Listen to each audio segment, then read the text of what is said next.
পিছনের এই জায়গাটা দেখে আই থিঙ্ক তোমরা গেস করতে পেরেছো যে আমি আজকে কোথায় এসেছি। জায়গাটা কোথায় এসেছি সেটার ডিটেলস তোমাদের সাথে আমি অবশ্যই শেয়ার করব। তো চলো আজকের ভিডিওটা শেষ পর্যন্ত দেখতে থাকো। সো গাইজ, আজকে আমি এসেছি চার্চে। এটা অবস্থিত ব্যান্ডেল চার্চ। আর তোমরা তো জানোই যে আমি কলকাতায় আছি।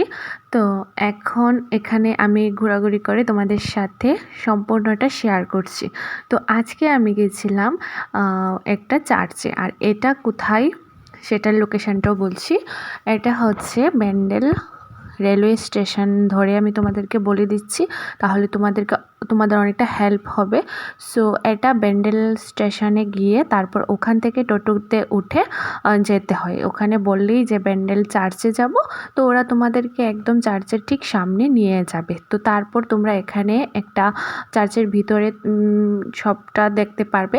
আর এটা হচ্ছে একটা পার্কের মতো আছে। তো এইখানে দেখো এগুলো মানে খুব ভালো লাগছে। তো এটার সম্পূর্ণ মিনিংগুলো এই ফটোর দ্বারা অনেক কিছু বোঝাতে চেয়েছে। যারা তোমরা খ্রিস্টান ধর্মগ্রন্থের আছো তারা অবশ্যই এটা ভালোভাবে বুঝতে পারবে।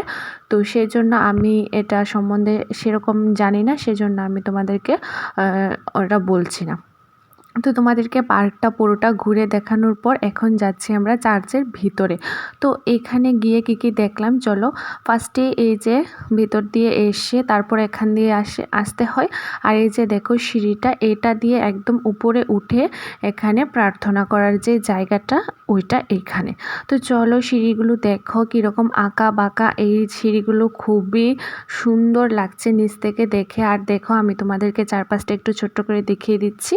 তো এখানে অনেক লোকজন ছিল। আর আমি এই জায়গাটায় গিয়েছিলাম ক্রিসমাস ডের ঠিক 2 থেকে 3 দিন আগে। তো ভিডিওটা একটু লেট হয়ে গেছে তোমাদের সাথে পোস্ট করতে, যেহেতু আমি অনেকটা বিজি ছিলাম আর আমার এক্সাম ছিল সেই জন্য। তো কোনো ব্যাপার না। এই যে দেখতে পারছো চার্চের ভিতরটা একদম ক্লিন আর এখানে অনেকটা শান্তভাবে থাকতে হয়। তো এই যে চারপাশটা তোমাদেরকে ঘুরে ঘুরে দেখাচ্ছি।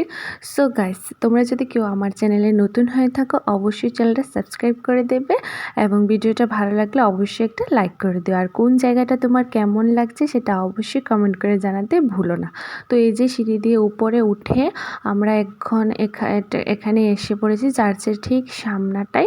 তো এই যে দেখতে পারছো যীশু খ্রিস্টের মন ঢাকি বলবো এটা আমি জানি না। তো যারা খ্রিস্টান আছো তারা অবশ্যই কমেন্ট করে জানাবে আমাকে যে তোমরা এগুলোকে কি বলো। তো আমি মন্দিরই বলছি। তো তারপর এখানটায় এসে তো এই জায়গাতে না ধূপকাঠি মোমবাতি দেওয়া যায়। তো তারপর এখানে আমরা ধূপকাঠি মোমবাতি দেওয়ার পর প্রণাম করে নিচ্ছি। তো তারপর কি চলে যাব আবার। আর ওই যে সিঁড়িগুলো বললাম আঁকা বাঁকা, একটা দিয়ে উঠতে হয় আবার আরেকটা সাইড দিয়ে নামতে হয়। যদি তোমরা একটা থেকে আরেকটাতে চলে যাও না তাহলে অনেকটা গন্ডগোল হয়ে যায়। আমাদের সাথে এরকমটা হয়েছিল, সেই জন্য আমি তোমাদের বলছি। তো এই যে ঘোরাঘুরি কমপ্লিট করে তারপর চলে এসেছি আমরা নিচে। আর এখন আমরা এখান থেকে বেরিয়ে যাব। তো ভিডিওটা এখানে আমি এন্ড করে দিচ্ছি। কেমন লাগলো অবশ্যই কমেন্ট করে জানাবে। Tata bye bye.